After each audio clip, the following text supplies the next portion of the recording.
Me caí. Buenos días a todos y todas. Buenos días, licenciado.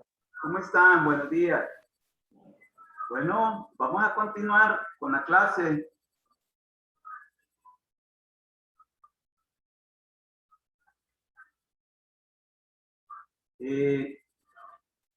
Quería pedirles disculpas porque el martes la clase se terminó de tajo. O sea, fue tan cortante el final que en realidad no tuve cuidado para calcular el tiempo. Entonces vamos a tener mucho más cuidado con el tiempo, porque en realidad una clase que termina de tajo no contribuye mucho. Por otro lado, bueno, las personas que han hecho exámenes diferidos, estén pendientes del sistema para que les aparezca la nota. La nota ya, digamos, que tuvo del primer registro. Bien. El martes pasado estábamos en una problemática bastante delicada, explicando en cuanto a los efectos de la crisis sociosanitaria y el impacto también del COVID-19 en la economía. Yo quisiera decir lo siguiente. Miren, la economía es muy importante, es un aspecto de la sociedad muy importante, porque es la dimensión en la cual la población de una sociedad, pero específicamente los ciudadanos, ¿sí? Es a través de la economía cómo ellos pueden garantizarse las condiciones materiales de existencia. Por eso es que es muy importante la economía como estructura social, como nivel de análisis de la realidad y también para poder analizar lo que sucede en el momento actual, en el momento que a usted le toca analizar o hablar de la economía.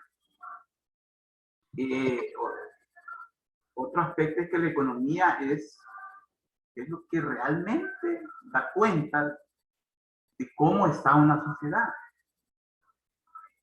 Ojo, ¿por qué va? Y ustedes, yo creo que encuentran una explicación muy certera. Es que ahí es donde se produce lo material. Y en realidad el ser humano hoy en día se preocupa mucho por las condiciones materiales de existencia. Hay un afán, y es un afán fundamentado, obviamente, ¿verdad? Fundamentado, obviamente, porque vivimos en una sociedad con problemas de exclusión, con problemas de desigualdad, con problemas de marginación y con muchos desequilibrios económicos. Por ejemplo, en esta clase hemos estado hablando de un desequilibrio económico que yo creo que a todos nos atañe, a todos nos compete.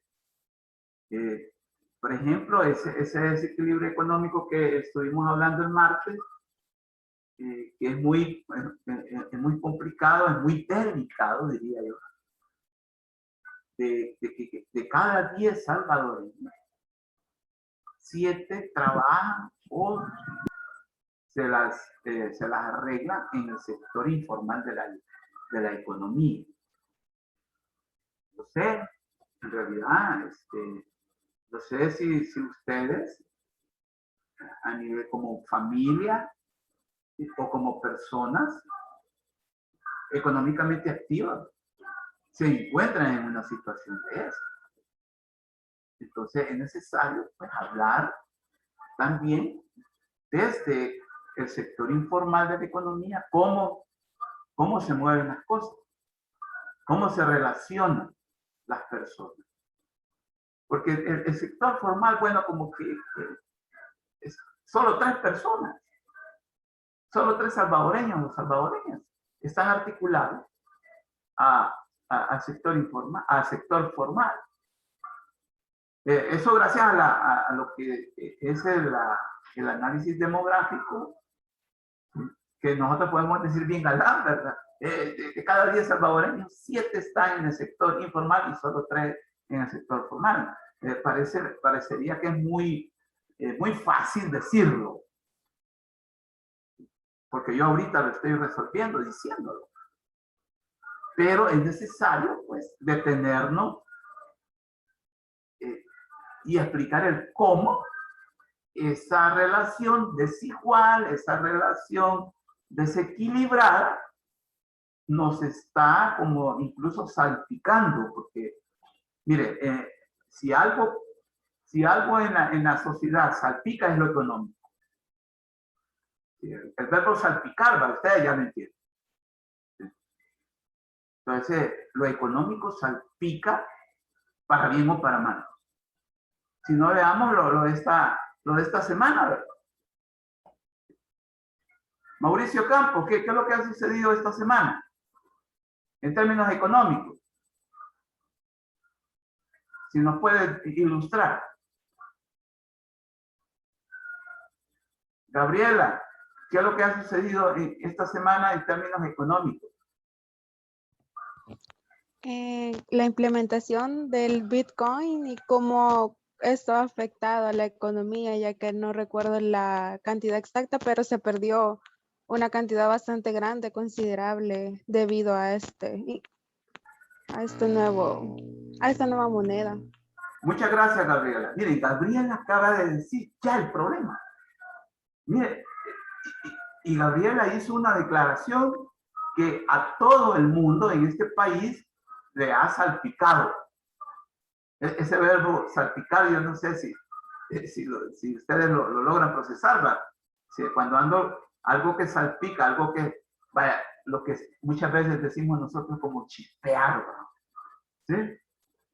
¿Sí? Usted está, por ejemplo, yo una vez, pues sí, hay veces, cuando uno está cerca de algo que está en ebullición y chispea, a uno le cae, ¿verdad? De la sustancia, de eso que está chispeando. Algo así, Gabriela nos acaba de explicar. Cómo una medida económica, llámese implementación, en este caso de una moneda de curso legal, nos está salpicando como sociedad. Y ahora va también a haber necesidad de hablar a nivel individual. A nivel individual, imagínense. La economía, en realidad, la economía es complicada. En cualquier sociedad, en cualquier país, y más en una sociedad como la nuestra, donde hay condiciones extremadamente complicadas para la supervivencia. Para la supervivencia. En esta clase nosotros hemos llegado a muchas conclusiones, que por ejemplo, en este país no hay seguridad alimentaria. Yo creo que de eso ya estamos claros todos. Aquí en Sociología General nosotros hemos llegado a esa conclusión y es una conclusión bien compleja. Aquí no hay seguridad alimentaria. No hay soberanía alimentaria también, ¿verdad?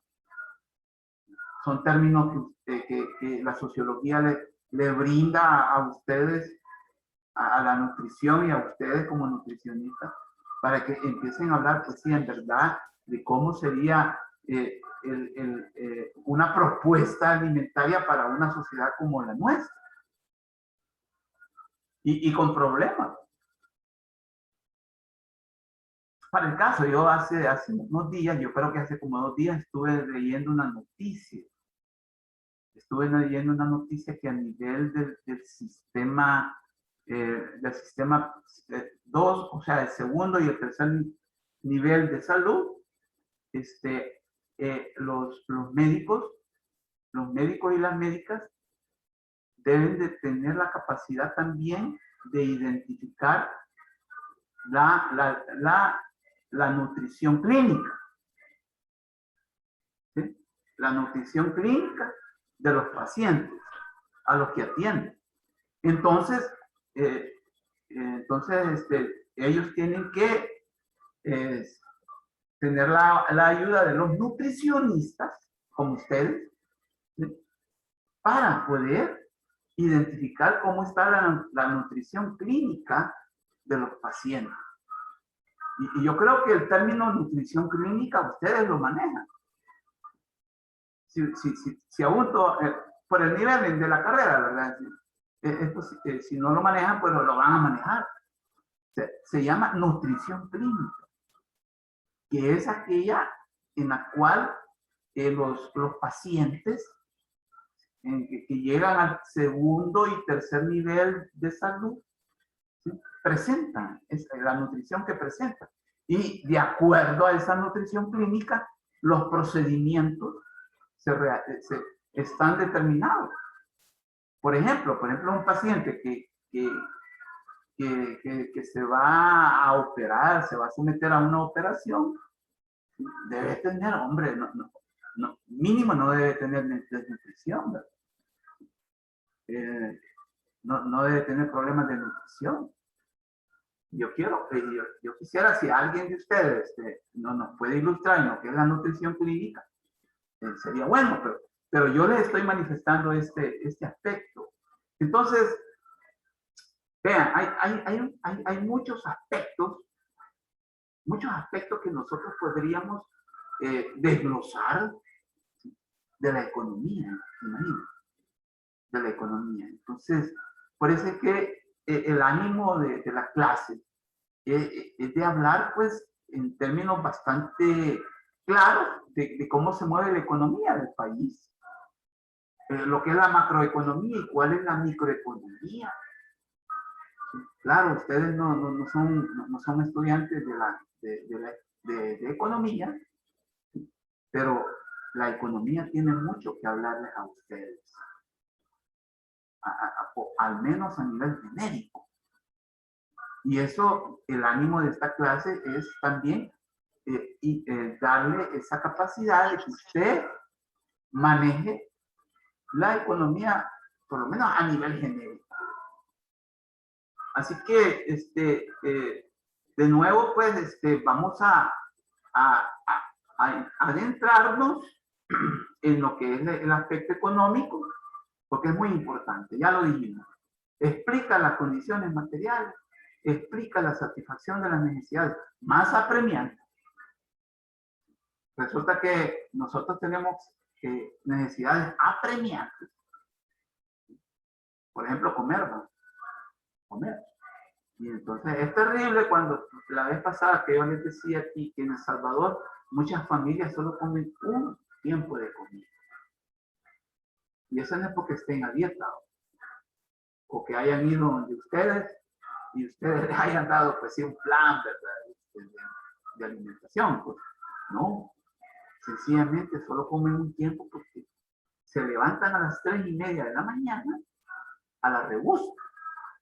Y ustedes saben lo que significa esa palabrita, la rebusca. Y entonces ellos tienen una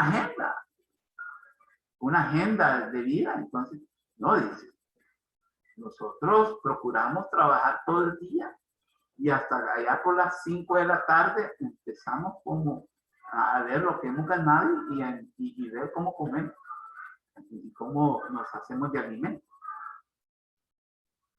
Está bien, porque, bueno, se comen hasta en la noche.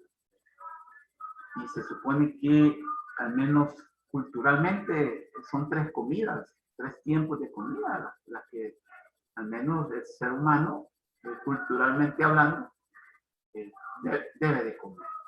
Bien, entonces, yo esta mañana quiero de nuevo señalar el problema de las consecuencias del COVID-19 y de la crisis sociosanitaria en economía, Y una de las consecuencias lógicas, y esto ya lo habíamos, el martes pasado lo estuvimos viendo, pero yo considero que es necesario refrescar más. Una de las consecuencias ha sido el aumento de la pobreza. Y estamos hablando de un periodo cortísimo en términos, si usted quiere, históricos, el año pasado y ahora, 2 años, el 2020 y el 2021. Entonces, de nuevo, pues, para finales del 2020 hay datos reveladores de los efectos sustanciales en las condiciones de vida de la población en general. Y el más acuciante, ¿verdad? El más apremiante es el aumento de la pobreza. Según unos datos conservadores, proyectan que de cada 4 de cada 10 salvadoreños habían caído en situación de pobreza. ¿Sí?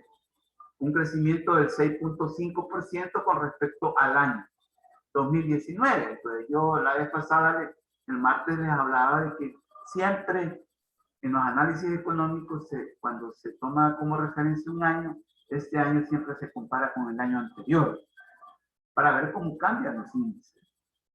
Así, cuando el 2021 pase y el otro año hablemos de economía, vamos a tener que tomar al año 2021 como un parangón para ir como comparando también los resultados de la realidad económica para el año 2022, que es el próximo año que tenemos.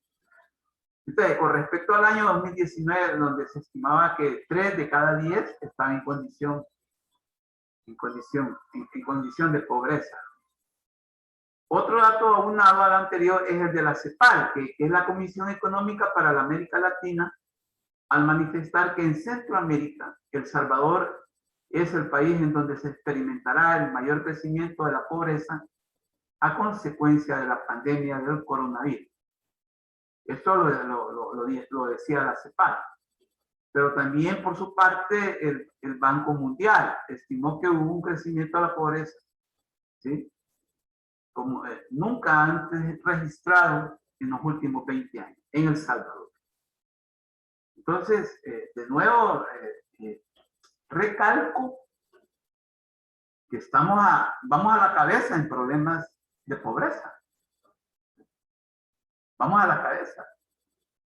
No así en otros aspectos, como en crecimiento económico, como en seguridad alimentaria, como les decía yo la vez pasada. Hay que, aquí hay una interpretación que también es necesario rumiarla. Este verbo rumiar, pero bueno, ustedes bien saben que las vacas son las que rumean. A cada rato están, como dicen, ustedes han observado a las vacas, a cada rato están masticando, o sea, están fijados, pero es porque tienen 4 estómagos. Entonces nosotros aquí tenemos que rumiar estas ideas, porque muchas veces como que no quedan claras de una vez por todas. Entonces, rumiando esta idea del aumento de la pobreza, podremos decir lo siguiente, o sea que por las medidas sanitarias tomadas desde el Estado y el gobierno y de un comportamiento inestable de la economía antes de la pandemia, el país sufrió un impacto inédito, o sea, nunca antes experimentado. Eso quiere decir inédito o insólito, ¿sí? Precisamente por la suspensión total de la actividad económica desde los meses de marzo a septiembre de 2020, debido a la cuarentena total y obligatoria a causa del COVID-19. Miren, todos nos sometimos a esa cuarentena obligatoria. Todos tenemos una experiencia. Todos tenemos esa experiencia. Todos y todas tenemos ese conocimiento de lo que sucedió. Muchos analistas dicen de que demasiado tiempo se cerró la economía. Y por eso es que también hubo consecuencias devastadoras. algunas sociedades, algunos países se fueron a la cuarentena, pero lo más que fueron 14, 15 días. Es que científicamente una cuarentena debe durar eso, 14 a 15 días. Pero aquí nos fuimos más de 3 meses. Entonces como que hubo una falta de apreciación de la problemática, un cálculo demasiado, digamos, demasiado, incluso abusivo. Y lo que prevaleció fue una cuarentena obligatoria con medidas represivas desde el Estado, desde el gobierno, y ustedes ya saben a lo que me estoy refiriendo. Hubo mucha represión, hubo muertes, incluso gente que no murió ni por el coronavirus, sino que porque fue confinada a los centros de contención, esos famosos centros de contención, que no eran sino que verdaderas centros de detención. No eran de contención, sino que de detención, que no es lo mismo. Y mucha gente murió. Bueno, el caso emblemático es el de un señor que venía creo que venía del exterior, y lo fueron a meter a un hotel. Y él tenía padecimientos prevalentes, ¿sí? Y como necesitaba de su medicamento, y él confinado en ese hotel, murió por no haberse le dado el medicamento. Entonces, todas esas cosas a uno lo ponen en qué pensar, y que hubo decisiones erróneas que también provocaron daños. Ellos le llaman colaterales, pero son daños que debieron o bien pudieron haberse evitado.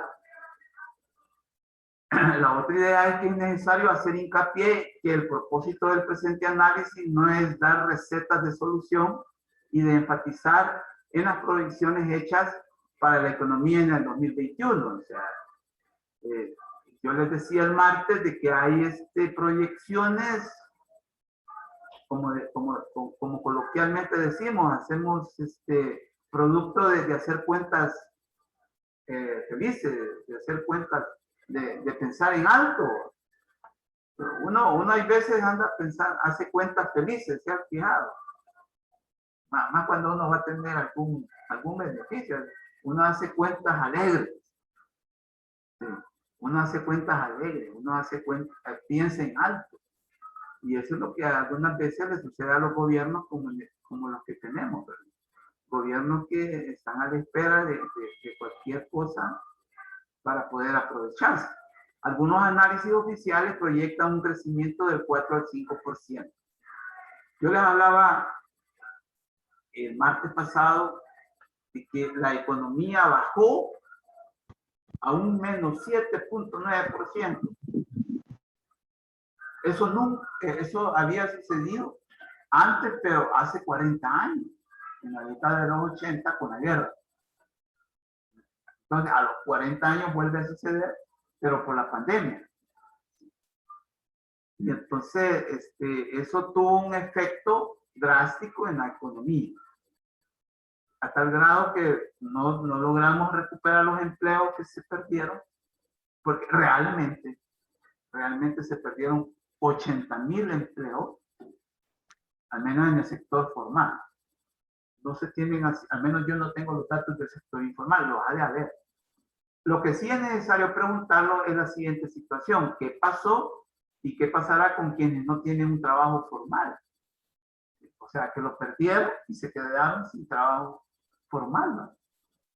Si los embates de la pandemia todavía persisten o se van a prolongar. Son preguntas bastante complicadas, ¿sí? Bien, y aquí está, por ejemplo, lo que yo les explicaba de que la sociedad o la economía de El Salvador en los últimos 20 años, ¿sí? ha venido experimentando un crecimiento bajo y lento. Y aquí hay un cuadro que habla del Producto Interno Bruto, que es el índice que me dice cómo una economía crece.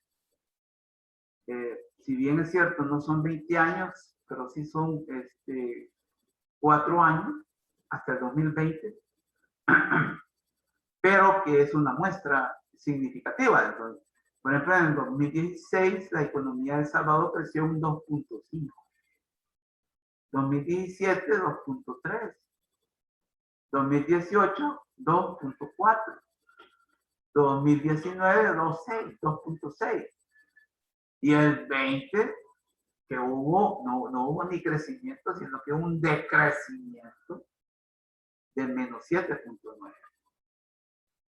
Es complicado, un comportamiento complicado, ¿sí? Porque en toda Centroamérica solo El Salvador tuvo ese comportamiento. Bien, ahora, esto ¿por qué nos va a interesar mucho? Y no solo interesar, sino que nos va a importar mucho el impacto de la economía informal. Porque es el sector de la economía mayoritario de la economía. Y, por ejemplo, cuando la compañera al principio de la clase nos explicó lo del Bitcoin, ¿quiénes van a ser los mayores afectados o salpicados o chispeados, si ustedes quieren también? Van a ser esas personas que trabajan en el sector informal. El que vende minutas, el que anda vendiendo sorbetes, la señora que vende fruta, ¿ah? La señora que vende verduras en el mercado. ¿Cómo se las va a arreglar? ¿Ah? ¿Cómo se las va a arreglar? Cuando ella, porque la ley del Bitcoin dice que todos los proveedores de servicios y de bienes tienen que transar con Bitcoin. Es el famoso artículo número 7. ¿Ah? Que después andaban, que muchos irresponsablemente, y del gobierno, dijeron que no iba a ser obligatorio, que iba a ser opcional. Pero horas antes de la implementación del Bitcoin, estoy hablando de ahí del 6 de septiembre, estoy hablando del lunes, este lunes que acaba de pasar. Decían que iba a ser obligatorio. Entonces, lo que yo veo, hay un engaño premeditado y eso, mire, es desastroso. Eso, mire, yo no sé si ustedes lo van a considerar, pero mire, los errores se pueden aceptar. Los errores se pueden considerar de las personas. Somos seres humanos. Estamos sujetos a equivocarnos por las limitaciones, ya sea limitaciones emocionales, limitaciones, porque somos humanos. Pero uno puede considerar mucho los errores, las equivocaciones, pero los engaños en realidad son verdaderamente deleznables. El problema del engaño es muy complicado que estar siendo sometidos a ellos porque dañan, sí, causan daños materiales, daños espirituales, los engaños. Sí, ahí sí tenemos que ponerle taller a la problemática. Y más si vienen de un gobierno, más si vienen del Estado. Entonces, allí como que hay que tener mucho cuidado, porque está habiendo mucho engaño ha habido mucho engaño con respecto a la implementación de esta medida. Entonces, el sector informal nos importa mucho porque es la economía real. Ojo, es la economía que por medio de la cual se configura la realidad económica. La realidad económica. Entonces, Yo no sé si ustedes, yo quisiera saber si ustedes tienen experiencia de la economía informal, ya sea porque ustedes han trabajado o trabajan en el sector informal o su familia. Porque miren, uno se da cuenta, por ejemplo, la gente que tiene su empresita vendiendo ropa allá por el Palacio Nacional, gente que vende ropa, por ejemplo, o vende otros productos, y yo ya me he encontrado con personas, no, si yo le estoy pagando la universidad a mi hijo y a mi hija, está estudiando tal carrera. Y yo no sé si ustedes también, hay una relación de esa naturaleza, yo quisiera saber, en realidad, si la hay, quisiéramos como testimonio, ¿sí? Como testimonio, porque en realidad es muy importante. Es muy importante saber testimonio y que los testimonios son ejemplos de cómo lo que está sucediendo allá afuera y que afecta y que también es motivo de análisis. No sé, yo les pediría a ustedes si ustedes tienen alguna experiencia y que sería bueno que nos la compartieran. Por favor, no sé, si no continuamos. Bien, no la hay. Bien. Entonces, vean, pues, el golpe para la economía informal es más fuerte en cuanto al empleo, desempleo y subempleo. Fíjense esas dinámicas son las dinámicas de una economía informal. ¿Sí? Porque resulta que la gente pierde el empleo. Por ejemplo, la gente que estaba en el sector formal pierde el empleo, ¿sí?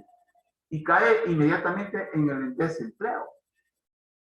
Luego busca cómo poder resolucionar su problema, ¿sí?